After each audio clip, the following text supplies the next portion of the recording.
PCOD, thyroid, ఒత్తిడి, నిద్రలేమి ఇవి ప్రభావితం ఎలా చేస్తాయి మేడం పీరియడ్స్ మీద? ఇది చాలా కామన్ గా ఎదురవుతున్న సమస్య అమ్మా.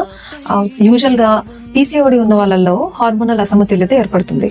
అండ్ ఇది ఉండడం మూలన ఇన్సులిన్ రెసిస్టెన్స్ అనే ఒక కండిషన్ ఏర్పడి ఇన్సులిన్ అనే హార్మోన్ కి బాడీ సరిగ్గా స్పందించక దానివల్ల చాలా మందికి పీరియడ్స్ లేట్ గా రావడం కానీ, కొన్నిసార్లు మిస్ అయిపోవడం అంటే రాకుండా ఉండడం కానీ, లేదా అధిక రక్తస్రావం ఎక్కువ బ్లీడింగ్ అవుతూ ఉండడం కానీ జరగచ్చు. థైరాయిడ్ అనేది జీవక్రియలన్నింటినీ ప్రభావితం చేసే ఒక గ్రంథి.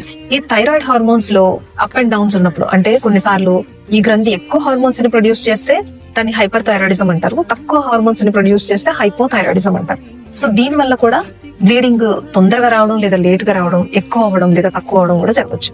నిద్రలేమి ఉన్నప్పుడు ఏమవుతుందంటే ఒత్తిడి హార్మోన్ అనేది ట్రిగ్గర్ అవుతుంది. సో ఈ ఒత్తిడి హార్మోన్ వచ్చేసి హైపోథాలమస్ అని బ్రెయిన్ లో హార్మోన్స్ అన్నిటిని నియంత్రించే ఒక వ్యవస్థ ఉంటుంది, ఒక గ్రంథి. దీని మీద ప్రభావితం చేయడం వలన అండాశయాలకి అందాల్సిన సంకేతాలు తగ్గి దాని వల్ల కూడా పీరియడ్స్ లో మార్పులు కొన్నిసార్లు రాకపోవడం, కొన్నిసార్లు ఎక్కువ అవడం కూడా జరగవచ్చు.